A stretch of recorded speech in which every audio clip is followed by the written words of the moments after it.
Hello students, today I am going to deliver my lecture on the topic Taking the Law into Their Hands, which is an article written by J.B. D'Souza. This article is also included in the syllabus of B.A Semester 2nd of Punjab University Chandigarh. J.B. D'Souza was a bureaucrat and human rights activist. He served as Bombay's Municipal Commissioner and Chief Secretary of Maharashtra government. He was a staunch civil rights campaigner. Even today, he is remembered as the bureaucrat who strove hard to make the system responsive and accountable to the common man. He stood apart like a pole star against corruption. He believed that the bureaucrats of today ought to consider themselves the servants of the people and not their masters. He never hesitated to take up a case against corrupt officials. So strong was his sense of duty and responsibility that even after retirement, he continued to go tirelessly after things he believed in.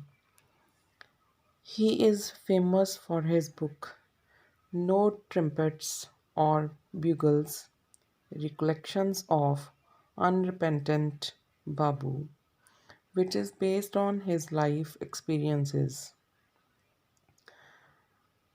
The article Taking the Law into Their Hands was published on November 27th, 1996 in the Times of India.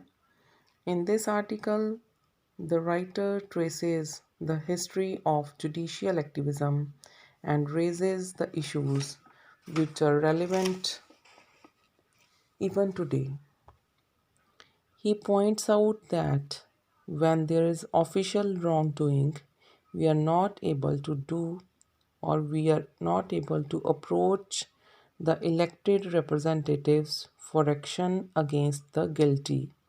On such occasions, unable to do anything, we curse ourselves for having been born in such a country.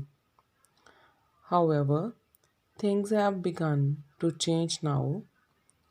The Constitution prescribes a role for judiciary and a separate role for the executive. If both perform their role responsibly, there is no problem.